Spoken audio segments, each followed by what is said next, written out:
Welcome back, guys. The second bug from our list of 5 carefully selected bugs. How to get access to the account of the logged out user. So let me make some kind of introduction. When the user has been authenticated to the web application, so the authentication is typically, providing email and password, then the only piece of data that is used by the web application to recognize the user is a cookie with session ID, the so-called authentication cookie. And this is what you, let's say, have to know at the very beginning of our journey in this case. Now, I'm gonna tell you something about log out functionality, right?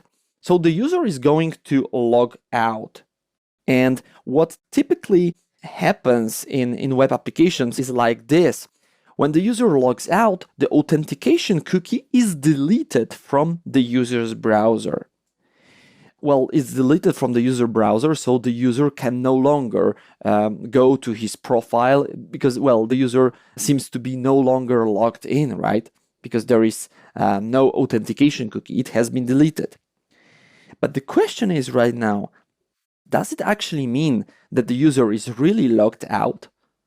Well, the cookie was deleted from the user's browser, but is it enough?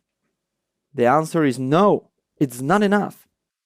It's definitely not enough because the authentication cookie has to be invalidated on the server side at the time of logging out.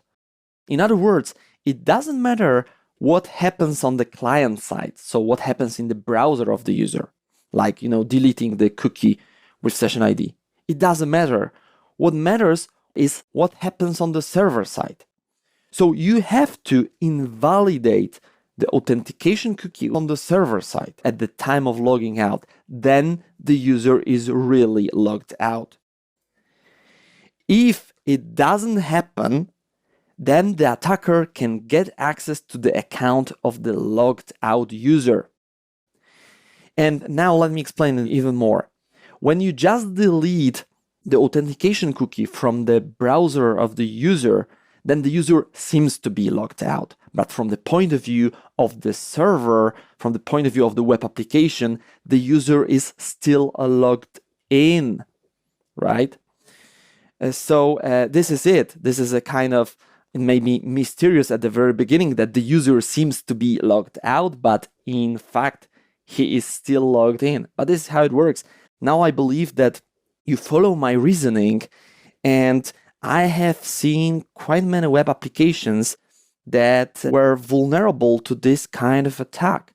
And of course, the impact here is very nice. It's like, getting access to the account of the logged out user. Very nice, very, very cool. So now, without further delay, let me jump to the demo. Let me show you how it really works. I really want you to understand all the details here, and I want you to be able to check if the web application of your own choice is vulnerable to this problem or not. So let's jump right now to the demo.